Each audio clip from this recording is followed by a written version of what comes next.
For me, comics are all about the pictures. That is, until I tried out Marvel's audiobook selection on Audible. These adaptations of classic Marvel stories are complete with music and sound effects that make you feel like you're in the movies. Perfect for your daily commute or trips with the kids. Get a free trial at comicsaredope.com/audible. That's comicsaredope.com/audible.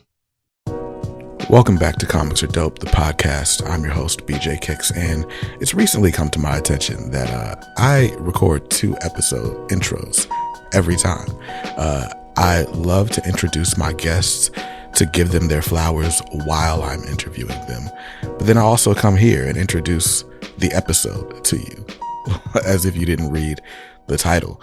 But what I do want to say before we get into this interview is that I'm super proud of the fellas who I'm interviewing today. We're talking to the team behind Bequest Studios. And if you've been watching my YouTube channel for a little while, you're familiar with some of these names. They've got a Kickstarter project going right now to introduce themselves to, the world at large via their earliest creations being collected into a hardcover. If that is something that you are interested in, first of all the characters are dope. I won't pick favorites just because I love them all. But all the characters are dope. The colors are amazing. There are great creative teams behind each of them. And so it's a great way. If you haven't heard of one of the characters, just grab them all. You might as well. So that hardcover, that's dope. But also, in case none of that was interesting to you, the hardcover actually has a foreword by yours truly. And you can learn how that came to be by listening to this episode. So without further ado. So guys, one of the things that I love doing with this platform is highlighting new creators, up and coming creators, indie creators. My late co-host, Skip and Tosh, was all about independent comics and supporting people literally from the ground up. And one of the coolest things that I've been able to do since I started this channel is build relationships with creators, such as my man, Danny Quick, who you can see just to my bottom right on your side, right? And Morgan from Fourth Wall Comics. And the two of them, along with man Wolly McNair, Lamb. Am I missing somebody? I feel like we're missing somebody. That's it for now. You just got a lot of names, right? A lot of people in the periphery, right? But they've teamed up. They've decided to team up and form Bequest Studios. And so we're going to talk about just what that is, what their goals are, and a really dope project that they're working on right now. So please welcome Danny J. Quick, my man Morgan Iverson, and Wolly McNair to the show. Thanks, good everybody. We appreciate you for having us, brother. Oh yeah, it's no problem at all. So, like I said, the audience is pretty familiar with Danny because he's been a recurring guest on the show. In case you guys don't know, Danny is responsible for Ace Blade as one of the founders of Fourth Wall Comics. This is my Ace Blade trade, collecting issues 1 through 4. And, he's a perennial guest on the channel because he keeps kickstarting more issues, right? And we're familiar with Morgan. Morgan is the writer of Lumberjacks, which, proud to say, I was the top referrer on that last Kickstarter. Yes, sir. So I've got my Lumberjacks trophy here. Mm-hmm. And you say you tried to steal it. You did. You held it hostage for a minute. It took me a minute to get that back. He definitely did. I had to run up on you to grab it from the con. That was crazy. Hey man, sometimes you got to make house calls. Right. It happens like that sometimes. It's like I gotta let my Nightdale show. But but anyway. And then you guys may be familiar with the work of Wolly McNair. If you guys watched my recap of North Carolina Comic-Con, you saw his artwork there. There was a really cool moment where there's this kid dressed as Miles Morales, and he's holding a Miles Morales painting, digital painting that you did. And I was like, yo, that's awesome. I had to send a screenshot like, yo, this is amazing. Yeah, appreciate that too. Yeah, it's no problem at all. So we'll start with Wally. Wally, can you tell us just a little bit about yourself and the work that you've been doing? Oh man, so I'm originally from Lumberton, North Carolina. Born there, raised in Charlotte, North Carolina, and been freelancing for about 15 years now. Mm. As an illustrator, graphic designer, but illustration first and foremost. Character design, sequential work, um, speaking, teaching, just like a little bit of whatever. But I pretty much got on the independent scene whenever I started reaching out to companies, and this was early on when I used to walk into a convention and it was only like two other black people there. So I was sending work in, me and a couple other artists I knew, and we kept getting turned down. We had conversations with different companies, things were never panning out. And I was told one time that they didn't know how to market us, how to get us in front of the people. And I'm like, we're already getting out in front of the people. We just need bigger platforms. So once we realized, once I realized it wasn't really going to work going that way, I started to understand ownership, and that's what led to me pushing to start creating projects and putting out projects independently, and that's what it's been ever since. Or so how long have you been putting out the independent projects?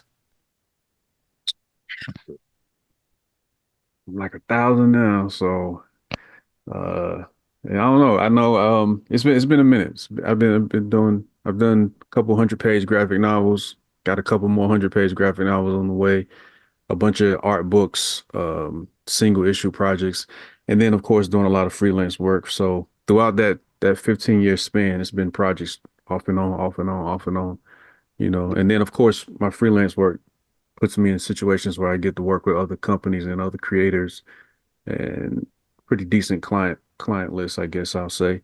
But yeah, it's been a good journey for about 15 years. Nice, man. Oh, that's awesome. So I met Wally. I met you at Heroes Con last Hmm. year. Hmm. Um, and like I said, it's been cool getting to know the fourth wall guys. And so usually when I'm at a con that they're at, that's where I'm going to set up shop. So if you want to come do a comics or dope meetup, find the fourth wall table, I'm probably there, or at the very least, my stuff is there, right? Um, and so we got to meet last year, and then we got to kick it again at North Carolina Comic Con, and that's just been dope. But I've noticed that you guys always seem to be together. I don't know if you guys are going in on these tables or, just where the collaboration starts and the friendship ends or what. But I'm curious to know kind of how the group has come together. Oh man, I'll jump in on this one. I think I want to say that same con, Heroes Con, it was probably 2012 or 2013, maybe. Mm. That I first met Wally on. The co-creator of Ace Blade, Christoph. He brought me to like the comic book convention. It was my first show, and at the time I had written some Ace Blade stuff, but it wasn't a comic book yet. It wasn't anything more than just some stories that I'd put together. And I went to the comic book convention and I saw that it wasn't just, Marvel and DC, executives that were, at tables. It was real people that were making the comics. And just went around and was loving the art. And I went by Wally's table. And one thing I pride myself on is my eye, the eye that I have for artists. And I was like, yo, man, this dude's art is just amazing. So he was probably one of the first people that I commissioned to kind of to draw Ace Blade, just to draw and be like, hey man, I want to see what you can do with this character. And literally from that moment, I've been bugging him ever since to teach me what he knows about the comic book game. And thankfully, he hadn't got tired of me yet. So I just try to tag along with Wally wherever he go. And try to tag along with Wally wherever he go and pick up the scraps, man. Story was going well until he started adding unnecessary elements to it. So I just thought it out there. So I guess what I want to know is how you guys decided to start Bequest and what it was you felt like you could achieve together that you hadn't maybe separately. I mean, so now we'll tell the other side of the partial truth that Danny just explained. Mm. After years of us all being cool, And, anytime we had projects, well, me and Danny co-owned King Supreme, so we had worked on Kickstarters before together. Anytime they had projects, they might hit me up and say, hey, what you think about this? I might hit them and say, hey, what y'all think about this? Conversations about marketing, branding, just, trying to figure out how to continue to elevate what we're doing, always willing to have those conversations. And so I started bugging Danny, like, yo, me, you, and Morgan are always working on things together. Why are we not trying to build something actually together? And they were like, nah, we too famous now. Really ain't got time for that. We're going to keep doing what we do. We'll get back to you later. You know what I'm saying? So after a while, they finally was like, yo, you know what? We could do this unified thing. It might could be kind of cool. So, that's when those conversations started really getting serious. Got you. So Morgan, what's the vision for Bequest? I think the vision for the company overall is to be able to, as a collective, we had our individual projects, but like Wally just said, like being able to come to a point where we're like, okay, we can formalize the vision. We have a similar vision for what it is that we want to do and what we want to build. And at this point, I mean, I think the biggest goal is to be able to build a legacy, especially as Black men and Black fathers, just fathers in general. You know what I'm saying? Being able to build a legacy, being able to build a business, and leave something to the next generation, especially your children, especially your family. And since we already believe in building each other up, and we had been doing that for years, like once the conversation started to kind of formalize about, okay, when we were trying to go through, all right, what is our vision? What's our tagline? Like what is our goal? That's when the name Bequest came up, because it means legacy. It means to, bequeath something to pass down, to keep in lineage. So I think our biggest goal is to be able to, one, birth this company that we can hand down to the next generation, not just in a successful business, but especially in inspiration. I would say, I know one of the big things for me is the inspirational part of it, being that we can build this legacy and we can build this business, but we can be an inspiration that is never too late for you to formalize with people that you trust and that you love. It's never too late for you to build that business that you've had ticking in your head. It's never too late to tell those stories that have been in your head or your heart for all this time. So I think we want to be able to be that type of inspiration for other people, not just in the stories that we tell, but in the direction and in the way that we lead with the stories that we tell, with the business that we build, and with the legacy that we leave with one another and for our families. Got you, man. So as you're talking, right, the idea for Bequest kind of reminds me of two things, right? I guess most recently we had Ghost Machine just popped up as a sort of imprint over at Image, but it's a sort of new wave of creator-owned comics from a bunch of writers and artists that we know, mostly from DC, but DC, Marvel, all over. And their claim is, hey, this is going to be the first fully creator-owned, fully shared universe of characters. And so they just put out a sampler with, a few pages of like each story that they're trying to tell in the next couple of years. And it's pretty dope. They got some superhero stuff, some family stuff, there's horror stuff. So that's one thing that this sort of reminds me of.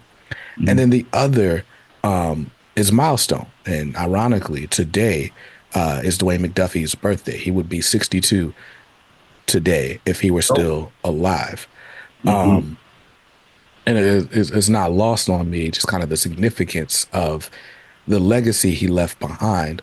And, the Milestone company, kind of still lives in a different form now. Those characters are still out there, but I've been watching these tributes sort of pour in all day from people who are like, oh, I know superheroes exist because I watched Static Shock, or Dwayne McDuffie talked to me at a convention, and now, you know, my whole life's changed because I went to art school. Like, there's stuff like that, right? So when you talk about this inspiration that you're able to pass down or bequeath to your legacy, right? Like that's dope. That's awesome. Yeah, I mean, I think, and we've had numerous conversations actually, especially, Wally has such a depth of knowledge of the industry and of the formalization of different groups, and the two that he's talked to us a lot about, especially as far as structure, as we try to build. I don't even want to use the word because Danny's going to use it, but to build the foundation of the company using Wu-Tang and Milestone. You know what I mean? Like using the way that they structured their business, using the way that it was profit sharing, using the way that, you know what I'm saying, their goals, you know, even though you have your own individual line that you're working with, we can still do that as a group and feed the collective. You know what I'm saying? So Right. We've had multiple conversations about that as well. That's ironic because that's exactly why I wore the Wu-Tang shirt. I didn't know that was y'all's conversation, but I'm wearing a Wu-Tang shirt because that's what this reminds me of. Like, y'all each have individual careers going on already. I don't know, you know, which one of y'all is now the RZA, but I think it's really dope that you guys have Wally's RZA. Yeah, definitely. He looks like the original article, so he's definitely original. Zigzag, rule of zigzag. Right. But no, it's dope that you guys having these sort of individual careers and doing these individual campaigns, right? And you guys have always been collaborative. Like, there's a lot of people that I know specifically because you've introduced me to them or you shout each other out, right? And so it's hard to know, like, okay, well, there's Fourth Wall, but then there's Kyron over here and Rose over here, and there's so many people kind of in and out or of the periphery, like I said earlier. So you guys have always been collaborative, but for you guys to be able to say, all right, no ego, like this is not, let me raise 1,000 more than he did. Like, let's pull this together and try to build something that can be bigger than any of us individually and ultimately bigger than even us as a collective as it lives on. Right. Yeah, that was definitely a centerpiece of it for me personally. Even with going to row, like watching everybody do what they did, regardless of whether they had somebody there or not. You know what I mean? Like understanding that everybody was willing to push and fight for what they believed in. But definitely, you know, for me, I'm always saying nobody's bigger than the program, and that's just to say the legacy that we're talking about building. Like, I hope it surpasses any of our individual names, any of our whatever efforts. Like, it just becomes something that becomes legendary within itself and inspires others in ways that we may never even realize, you know what I mean? Because it's not about the credentials for everything that you do. Sometimes it's just about that impact and, you know, what it can change. So yeah, like, you know, it's an interesting journey trying to do it, but looking at Milestone, looking at Wu-Tang, even looking at Image when they first got started, looking at Organized Noise with Outkast and Goody Mob and the Dungeon Family, like, you know, looking at these different, even Master P and what his movement was, you know, those are the things, that's the cloth that I came from. So that's what made it scream to me like, man, this would be the move. We just got to learn from the past mistakes of others and try to do better, you know what I'm saying? And learn from the successes of others and try to do better. You know what I mean? So. Got you. Okay. So we've talked a lot about like just sort of legacy and what the company means just on like a symbolic point, right? But what are we doing like business wise? Like, what are you guys bringing to the market, and what do you feel is your differentiator as you're bringing this new company forward? Go ahead, Dan. Man, so we're just bringing new, fresh things to the market. I think one of my main goals for Bequest for me is to be able to do things outside of, you know, just superhero stuff. I think people have gotten to know me as the I love superheroes and I love, action stories and stuff like that. But there's so much more stuff that we want to do. We want to do some sci-fi stuff. I love Westerns. Ballad of the Black Rose actually, is the first book to be signed to Bequest Studios. And that's my Western with the sci-fi twist, and I don't want to be, I love Ace Blade and I'm going to be doing Ace Blade for a long time. But there's more stories and more ideas that we all have. And one of the reasons that our logo is the cardinal with the compass is because we want to be able to do things in other avenues. We want to show our versatility. We want to show that we're not what was the Jordan Peele skit? We're not a monolith. We can do a bit of everything. You know what I'm saying? So Bequest gives us the opportunity to do that. And I know for me, like Wally said, we want to make Bequest bigger than any of our individuals, but then also be able to use Bequest as kind of a battery to promote all the things that we do also. So just building the processes with the right people and the right products to really make an impact that lasts, and something that we can really make an impact in our community and be an inspiration. Got you. So not to get into pockets, but I want to understand the structure of Bequest a little bit better, right? Like, I think we're familiar with creator-owned comics and sort of the way it works. Everybody's kind of got their own studio, and you put in the money for printing stuff, whatever. You may split the profits between, let's say, the studio, whichever your entity is. Maybe it's just Danny Inc., right? We're splitting the profits between Danny Inc. and, let's say, Image is the publisher, right? So just looking at it on its face, the way it appears to me is, okay, Bequest is like a new publisher, but you guys are bringing individual works to it to sort of operate through. Am I understanding correctly? Mm-hmm. Yep. Yeah. Individual and collaborative. Yeah.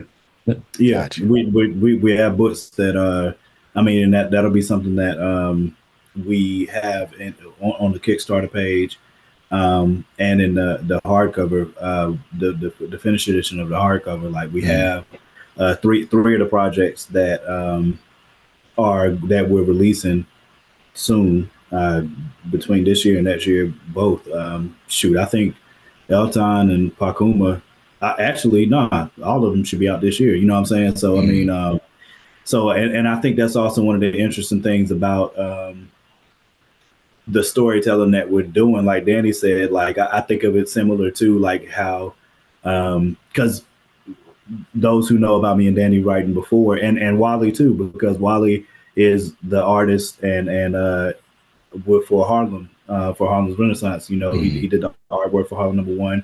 He's the artist for Harlem, period. And like Wally said earlier, like, we've always collaborated in that way. Like, I'll bounce ideas off of Wally, he'll bounce ideas off of us. But like with these new stories through Bequest, I definitely think about it similar to how Danny is, because we're not doing a connected universe per se. Like, everything for Fourth Wall is all connected. And through Bequest, we're not doing one-off stories, because it's not to say that we won't.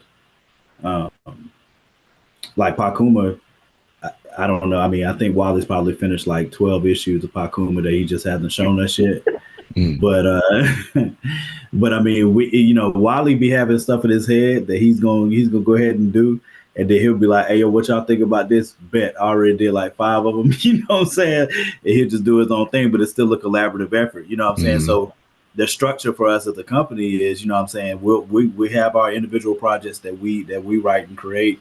We still collaborate together, but then when it comes to the monetary breakdown, we'll always have a percentage that goes back to the company to keep the company running and going into new projects, and then we'll have the rest that goes into, you know what I'm saying, our individual coffers for whoever's IP that is.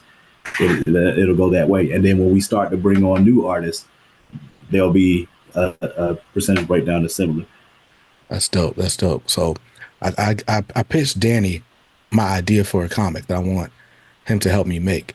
And maybe I won't disclose it here. Okay.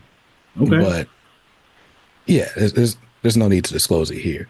But got a spot for you. Don't even worry about it. Okay. I'm about to say, bro, you teasing stuff and it ain't even gonna say nothing. That's messed up. Danny ain't tell us nothing about it, so I guess he planned on taking it to fourth wall. I don't know. It sounds crazy.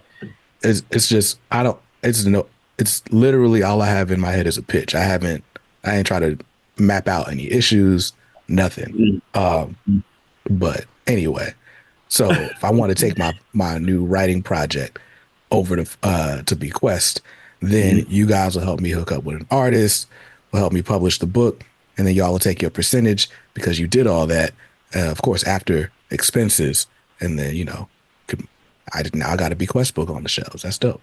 Yeah, and you keep ownership, which is big for us, and we're not the first ones to stress that, but that's always been something for us, and always something I've stressed to anybody, like ownership, maintain ownership, unless it makes sense. Like if I make Powder Toast Man just to sell the rights to Powder Toast Man, then cool. But then there's certain things that I'm creating for a whole different reason, which even ties back into our motto and our slogan, value beyond entertainment. It's not just about the entertainment for what we're doing. It's also about bringing value to the table, sharing our experiences with others, things that we've gone through, the ups and downs, why we've been able to do over 100,000 in Kickstarter sales collectively, which is not $1 million, but it's, for some guys who were unknown to the world to be able to come out and do these type things.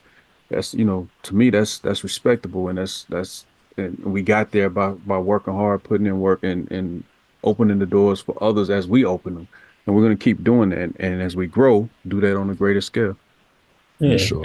And we want to innovate too, man. Like I keep thinking about one of the things that I have an idea for when it comes to certain Bequest projects is, making sure that the writers and the creative teams continue to get, their credit. I know there's a lot of stuff in the mainstream comics where, artists who did work on projects, now don't have health care. And we were just at the comic book convention. We were talking to Dan Fraga, and he was talking about how he has to get surgery. And, I know there's not a lot of health coverage and stuff like that. So we want to build something that's really reliable and something that artists can be proud to work and be a part of. Artists, writers, and creators can be proud to be a part of. And we really want to build a good support system. But, it all starts with, just this foundation that we're building and being able to. Fun fact, I don't know if you know this, BJ. Don't say it, I wanted the name of the company to be the foundation. I wanted the foundation to be Bequest, but I was outvoted. So now every time they say foundation, like it's still part of the company. But, it's just not the name. So take your wins where you can get them. I'll take it. Absolutely. You can't be number 100 in line and call yourself the foundation. That's wild. You know what I'm saying? That is so disrespectful. He don't care. He does not care, yo. As long as something says foundation, bro, he don't care. That man said, "I discovered this. You guys are straight Americanitis. Right. That's what is people that live here? I don't care. I discovered it." So we talked a lot I about I don't even want to use the word foundation now. See, right? So you understand our hesitation now, right? See, right. I just get a little pride every time it comes up. Listen, he's already the most famous TikToker I know. Now he wants to just create stuff, but we've talked a lot about the sort of the beginnings that you guys want to build, the legacy you want to leave, right? But it all starts with this project that you're promoting, right? The Bequest Studios hardcover. Tell me a bit about that, Danny. What is it, and why is it so important to start with this? Man, I think it's so the hardcover. Well, I didn't know it was all pulling out our prototypes out here. Let me pull one out too. So the Bequest. I'm trying to be special now. This for me and Ro. We pulling up for me and Ro. The limited edition hardcover. We just honestly, I'll be honest with you, we decided that we wanted to make something that was impactful, something that really symbolized us coming together, and something just super dope that people can hold on to for a long time. So we decided to bring together our number one issues. We got Ace Blade number one, Lumberjacks number one, King Supreme, Harlem, and Scarlet Ranger number one, all in here. And we got essays from us and the previews for a couple of the first projects to expect from Bequest. So all in this hardcover. They're only going to be printed through this Kickstarter. So this is the only opportunity people will be able to get them and kind of get in right here at the foundation of this new company. And I just thought we just think that it's very important to get started. I had a I don't know if I should say this, but I had another creator who kind of made me upset a couple of weeks ago. We were at a show, and I told him, I shared the good news, and I was like, Ballad of the Black Rose signed a 7-book deal with Bequest, and he kind of laughed. He laughed at me and was like, "But that's your company. What? Like, it's." He kind of minimized it for me. It really made me upset. And I was like, Todd McFarlane did. That's what Todd McFarlane did. That's what, that's how all that's of these. That's what Nipsey Hussle did. That's what the Wu-Tang members. I told Danny that's a moment of education. You sit down and have a conversation and enlighten someone as to why it makes sense. You know what I mean? For sure. You sign yourself to a deal for one. When somebody does come along and see the value, well, hey, I'm already locked up, so now you got to buy my rights off of this company, because a company is an entity, right? Yeah, but you might own that company, but it's not you.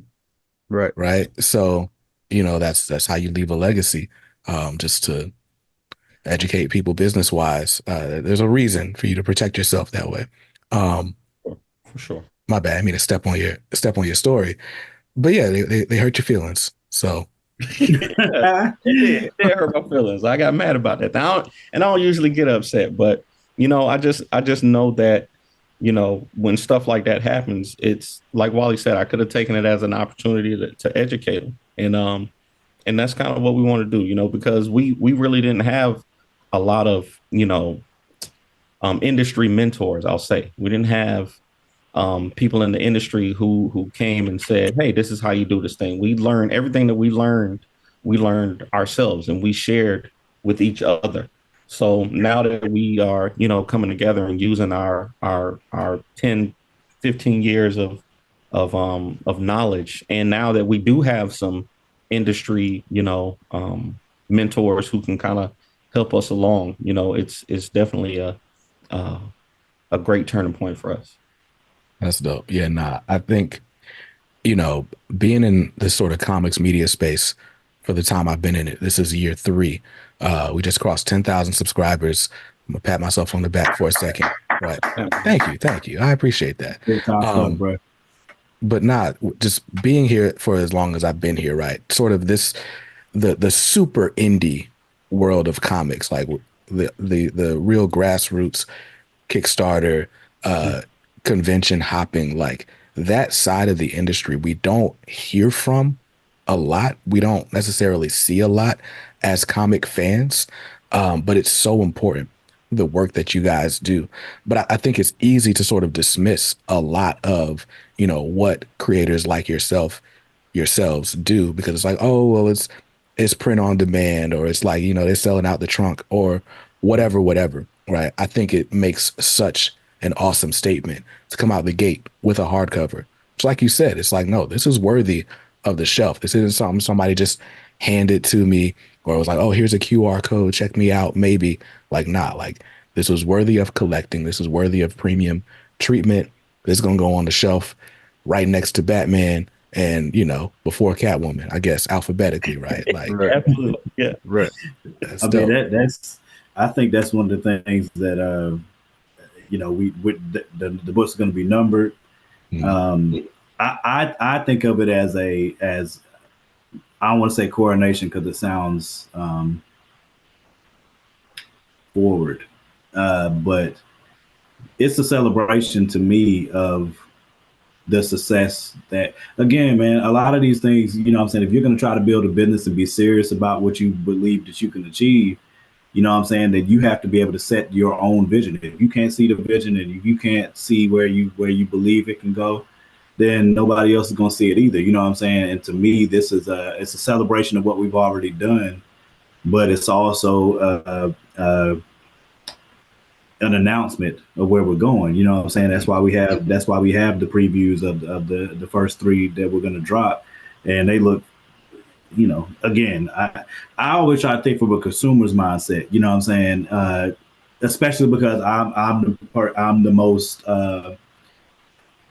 new to comics and like into this space. You know what I'm saying? Whereas my partners, you know what I'm saying, grew up with it and stuff like that. So I can look at things from a lens of somebody that's from outside of the community and be like, would I be interested in this if I was not in the comics, if I was at this con, if I was at Barnes and Nobles and I saw this book, if I was at, you know, whatever, you know what I'm saying, what would draw my eyes into it, you know what I'm saying? So I really feel like Wally destroyed this cover, like destroyed the cover. Tarek, I think it's Tarek Holmes that colored it, right?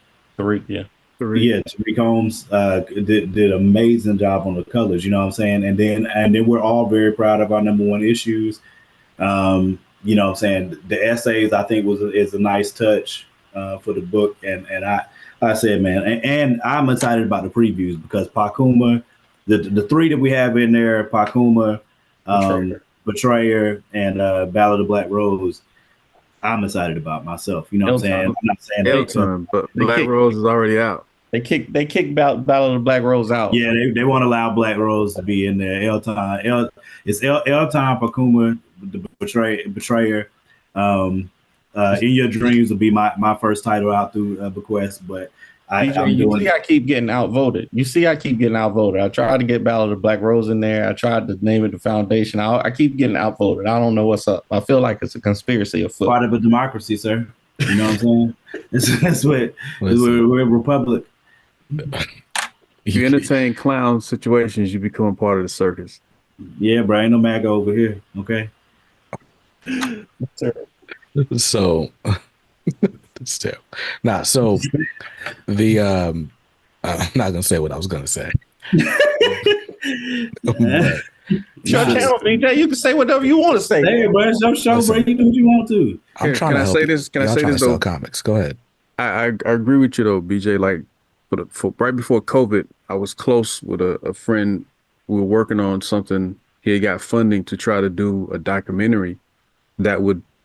I've always had this dream of doing a documentary that would show what creators go through to just prepare for a show. Yeah. Like just the process of getting into a show, setting up a table, prepping product for that show, for that event, for whatever you have to do that year, that whatever that you have going on, so that people can see the back end. Because I started to understand clearly a lot of times people just don't know. And when you don't know what it takes for something to exist, it's rarely valued the same, because, you know, it might take someone weeks and weeks and months to create something and it's consumed in seconds, literally. Right. Yeah. You know, but when you see the process and where things come from, it gives a better perspective. And then COVID hit and that shut that whole process down. So, but I think, you know, that's where YouTube and that's where, you know, social media and things like that do come in to a certain degree to show people just what it takes and you know, after COVID, we've had a lot a surgence of people that have jumped into this world, whereas before, you know, it was very few of us. And it's a beautiful thing to see, especially those who really care about the art form and really care about creating something that's worthwhile, you know? Yeah, no, for sure. That's been one of the delights of me just kind of being in this space, right? I don't even know how Danny and I met. I don't know if you just popped up in the comments one day or what, but being able to sort of get a ground level view of what a truly independent comic creator goes through. I watched Danny open a store. Like I was at the grand opening. I've watched y'all set up for cons. I'm watching y'all, you know, hand to hand selling comics at conventions. And it's dope, one, to see the grind. My background is in independent music, so, you know, and music marketing. So it's like I'm very much familiar with, we got the creative process, like the studio is one thing, but now it's time to sell it. We got to go perform at this showcase. We got to do these dingy clubs and stuff. And the sort of convention circuit reminds me a lot of that sort of club circuit where you're doing 100, 200 cap venues before some agent discovers you. And now, you know, maybe you get like, you know, a radio promotion deal or something, you know. Anyway, the indies to the big leagues is just, it's a dope space. And I've enjoyed watching you guys up close, watching each campaign get bigger, watching Danny sweat. Like, I don't know if we're going to hit it this time. And it's it every time. Right. It's dope. But it's important, in my opinion. It's important that people see the process. It's important that people see that there's the avenue, right? So I was talking to somebody the other day, and I was just like comics as a career did not exist in my brain, right? Like I consumed comics a few times as a kid, and I liked to draw, but there was never once the thought like, oh, maybe I could do that one day, right?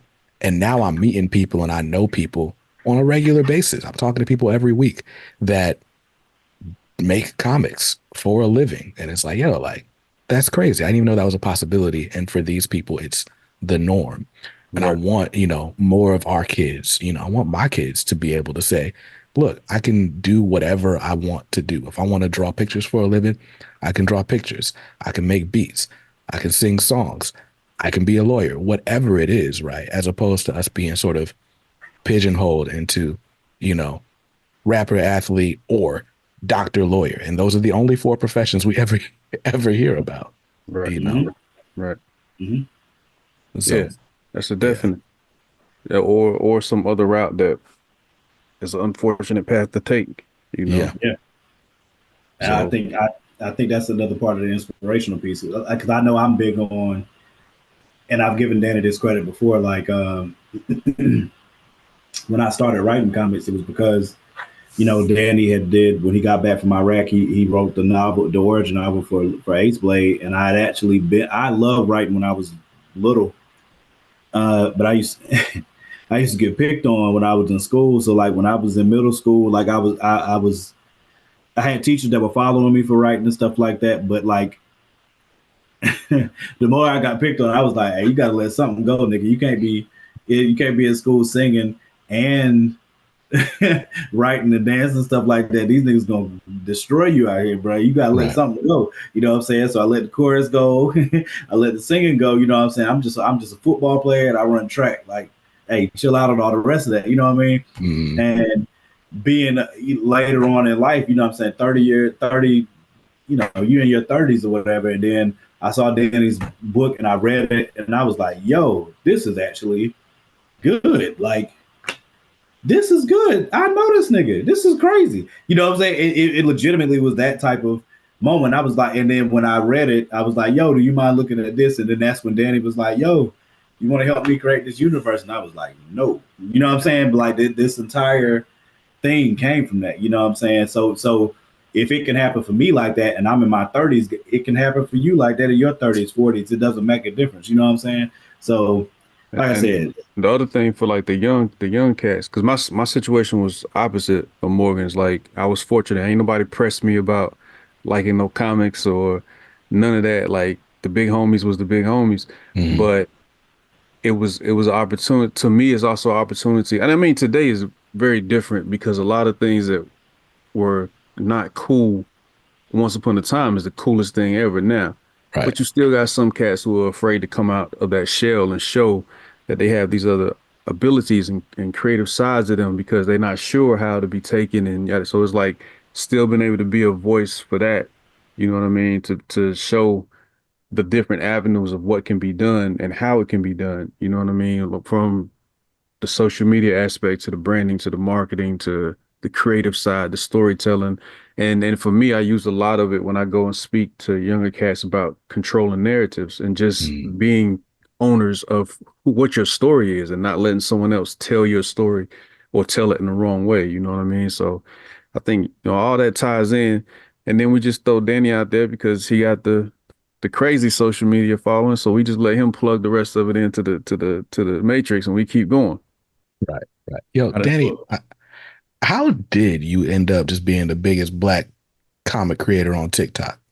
Man, I honestly don't even know, man. I know for me, one thing that my kids, man, my children, me and my wife Tiana, we got 4 children, and I don't regret a lot in life, but when Twitch happened, and my kids were all sitting around, watching people play video games. I love video games.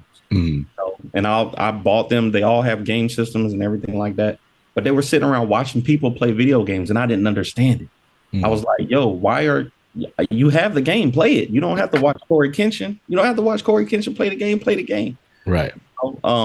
But then Twitch blew up, and it was a platform, and I was like, "Yo, if I would have just invested some time to understand what they were doing and why they like this thing so much, I could have caught that wave." So when TikTok came along, I was not going to let that happen again. I was like, I'm going to try it. They were doing all the dances.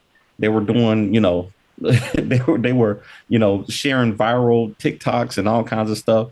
And I knew I wasn't going to get on there and dance, but I was going to get on there and be myself. So, I always tell people I'm really compulsive when it comes to creativity. So if I get an idea for something, I want to make it right now. Mm-hmm. And TikTok just happened to be the platform that kind of fed that addiction to me, I guess.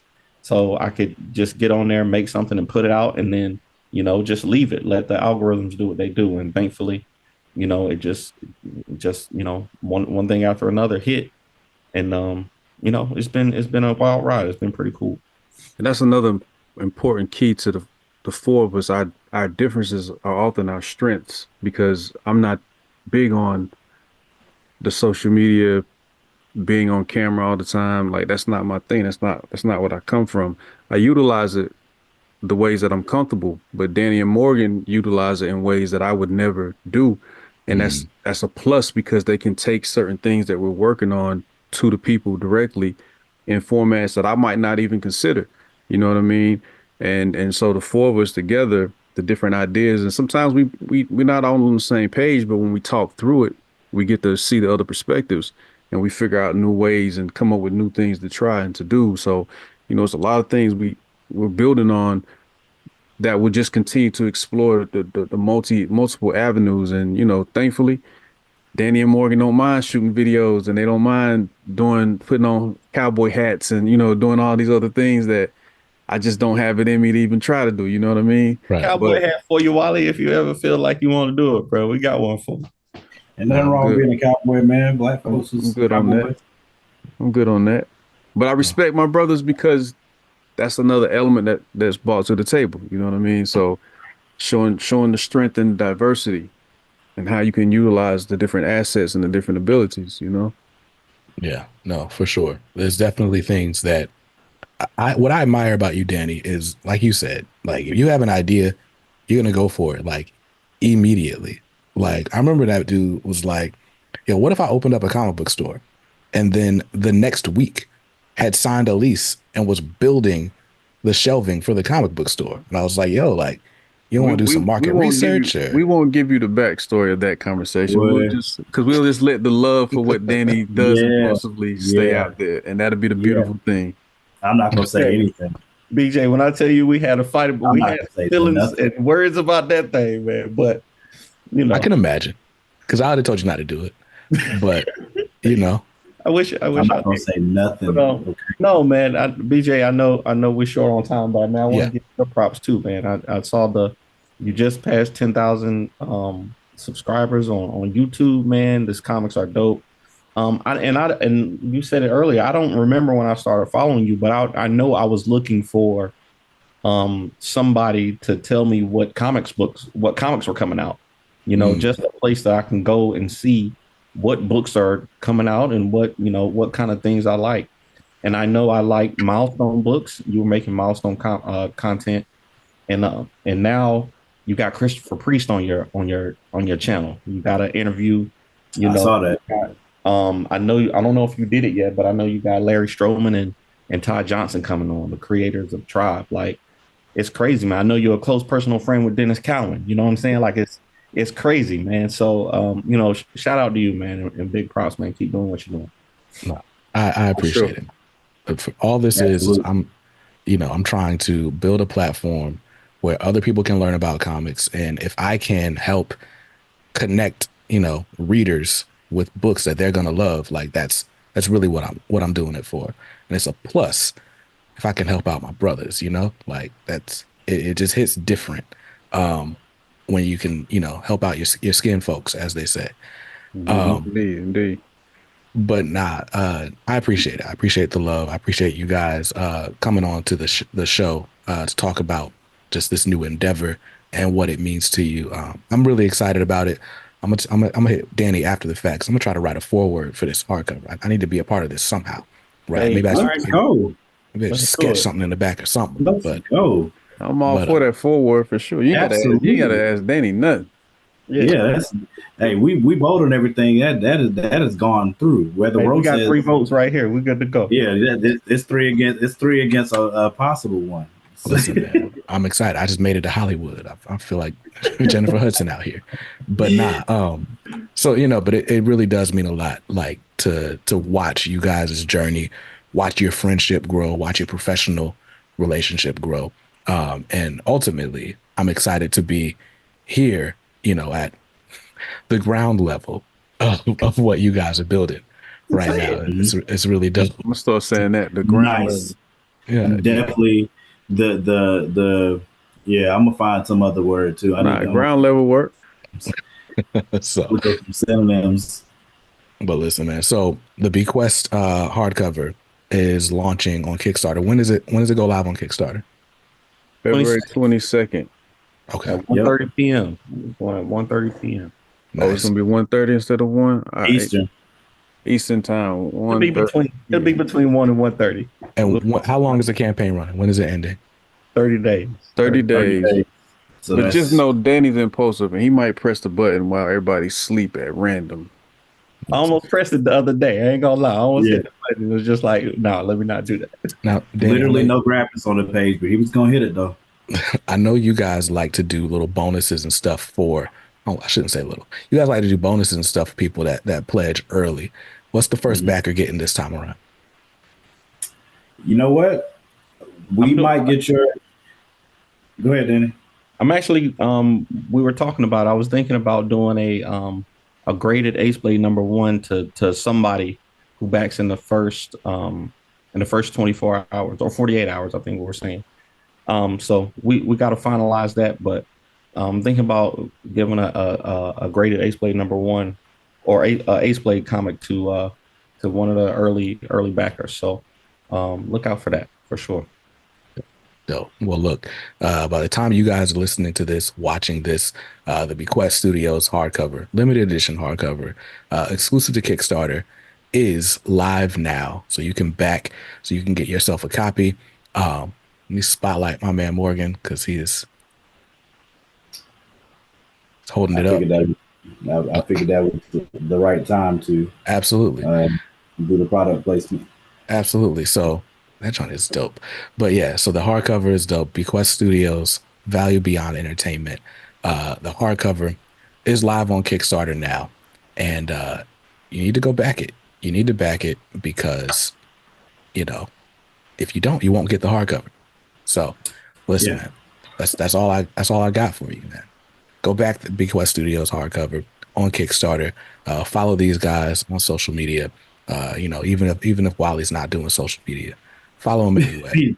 I'm out there. I just don't do videos about what I eat or put on cowboy hats and boots and I feel you. See, I don't do that either. On Square Dance and other. I just post artwork and an occasional word of hopeful inspiration. That's about it. Nice. Hey, Square Dance is not a bad idea, Danny. Hey, might have to do it.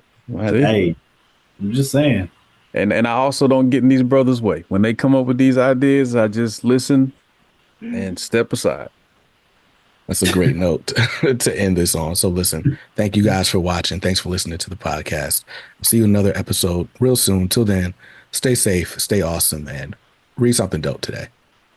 Peace.